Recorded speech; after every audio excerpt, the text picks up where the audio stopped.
महाराष्ट्र राज्यातील अंशतः अनुदानित प्राथमिक, माध्यमिक आणि उच्च माध्यमिक शाळांना वाढीव टप्पा अनुदान मिळावं या मागणीसाठी अमरावती जिल्हाधिकारी कार्यालयावर महाराष्ट्र राज्य कायम विनाअनुदानित शाळा कृती समिती आणि समन्वय संघाच्या नेतृत्वाखाली एकदिवसीय धरणे आंदोलन करण्यात आलं। या आंदोलनात शिक्षक, शाळा व्यवस्थापन समित्यांचे सदस्य आणि विविध संघटनांचे पदाधिकारी सहभागी झाले होते। राज्यातील 20%, 40% आणि 60% अनुदानित शाळांना वाढीव टप्पा देण्याचा निर्णय शासनाने घेतला असला तरी त्याची अंमलबजावणी अद्याप झाली नाहीये। त्यामुळे शासनाच्या दिरंगाई विरोधात जोरदार घोषणाबाजी करत आंदोलकांनी आपल्या मागण्यांचा पुनरुच्चार केला। शासन निर्णय 14 ऑक्टोबर 2024 नुसार त्रुटी पूर्तता केलेल्या शाळांनाही अनुदान देण्याचा निर्णय घेण्यात आला होता।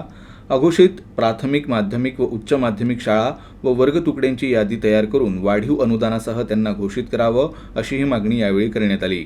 शासनानं अर्थसंकल्पीय अधिवेशनात यास मंजुरी देऊन राज्यातील सर्व शाळांना पुढील वाढीव टप्पा अनुदान द्यावं, तसंच ऑक्टोबर 2024च्या निर्णयाची त्वरित अंमलबजावणी करण्यात यावी अशी मागणी करण्यात आली। अन्यथा तीव्र आंदोलन करण्याचा इशारा देण्यात आला आहे। आम्ही आज एक दिवसीय धरणे आंदोलन या ठिकाणी घेतलेलं आहे।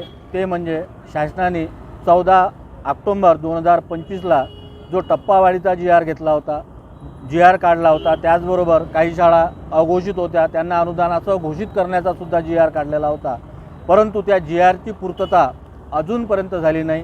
त्या GRच्या विरोधात आम्ही या ठिकाणी एक दिवसीय धरणे आंदोलन पुकारलेलं आहे। जर मागण्या पूर्ण झाल्या नाही तर याहीपेक्षा तीव्र आंदोलन आम्ही करू असं संघटनेच्या वतीने ठरवलेलं आहे।